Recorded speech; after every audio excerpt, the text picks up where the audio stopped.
Hi friends, ఈరోజు మీ ముందు కొన్ని విషయాలు షేర్ చేసుకుందాం అనుకుంటున్నాను. అదేమిటంటే, నేడు ప్రపంచంలో అనేక చెడులు మనం చూస్తున్నాము. దోపిడీ, దౌర్జన్యాలు, మానభంగాలు, అత్యాచారాలు, ఇంకా అనేక చెడులు మనం చూస్తున్నాం. మనం ఎప్పుడైనా ఆలోచించామా ఈ చెడులకి కారణం ఏంటో? మనం ఎప్పుడైనా యోచించామా ఈ చెడులకు పరిష్కారం ఏంటో?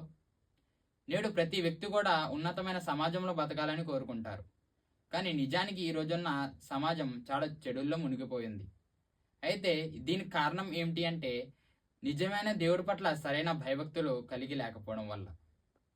ఉదాహరణకు, ఒక పిల్లవాడు తన తల్లిదండ్రుల పట్ల ఎలా భయం కలిగి ఉంటాడో, అదేవిధంగా ఒక దొంగతనం చేసిన వ్యక్తి పోలీస్ అధికారికి ఎలా అయితే భయపడతాడో, అలాగే మనం సృష్టించిన సృష్టికర్త పట్ల మనం అలాంటి భయమే మనం కలిగి ఉండాలి. ఈరోజు సమాజంలో ఇన్ని చెడులకు కారణం ఏంటి అంటే, దేవుని పట్ల సరైన భయభక్తులు లేకపోవడం వల్ల. ప్రతి వ్యక్తిలో కూడా 3 ఆలోచనలు కలిగి ఉండాలి. ఒకటి, నన్ను సృష్టించిన సృష్టికర్త నేను చేసే ప్రతి పని చూస్తున్నాడు అనే ఆలోచన మనందరిలో ఖచ్చితంగా కలిగి ఉండాలి.